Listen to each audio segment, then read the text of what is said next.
The legend lives on from the Chippewa on down of the big lake they call Gitchagumi. The lake, it is said, never gives up her dead when the skies of November turn gloomy. With a load of iron ore, 26,000 tons more than the Edmund Fitzgerald weighed empty. That good ship and true was a bone to be chewed when the gales of November came early.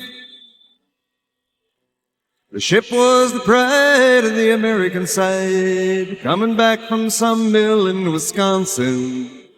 As the big freighters go, it was bigger than most, with a crew and good captain well seasoned, concluding some terms with a couple of steel firms when they left fully loaded for Cleveland.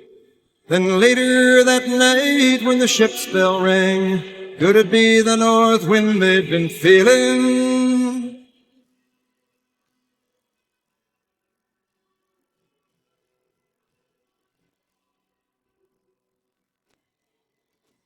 The wind in the wires made a tattletale sound, and a wave broke over the railing.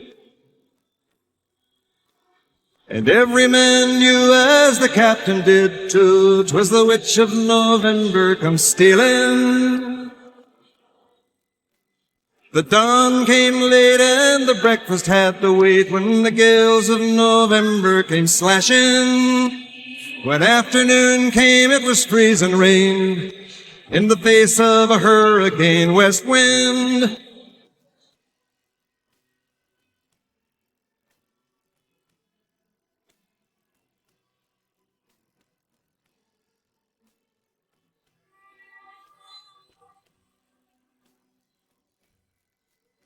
When supper time came, the old cook came on deck saying, "Fellas, it's too rough to feed you."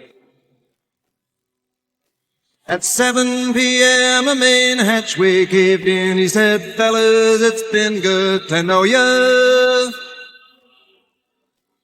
The captain wired in, he had water coming in, and the good ship and crew was in peril. Later that night, when his lights went out of sight, came the wreck of the Edmund Fitzgerald.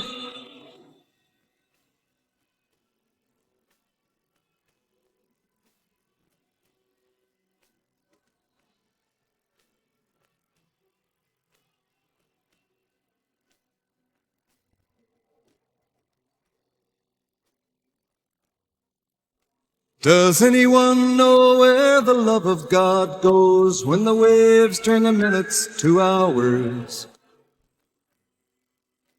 The searchers all say they'd have made Whitefish pay if they'd put 15 more miles behind her.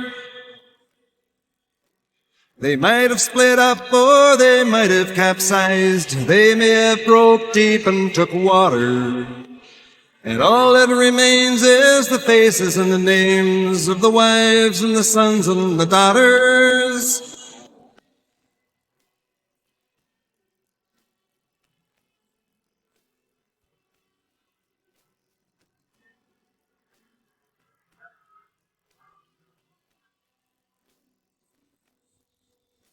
Lake Huron rolls, Superior sings in the rooms of her ice-water mansion. Old Michigan steams like a young man's dreams. The islands and bays are for sportsmen. And farther below, Lake Ontario takes in what Lake Erie can send her. The iron boats go, as the mariners all know, with the gales of November remembered.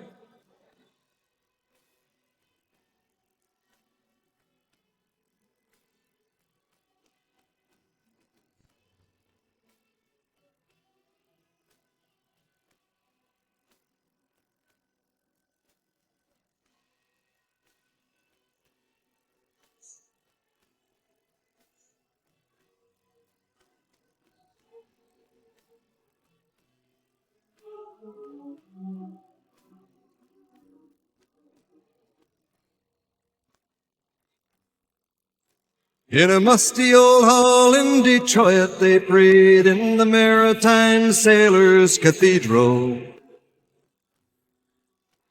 The church bell chimed till it rang 29 times for each man on the Edmund Fitzgerald. The legend lives on from the Chippewa on down of the big lake they call Gitchagumi.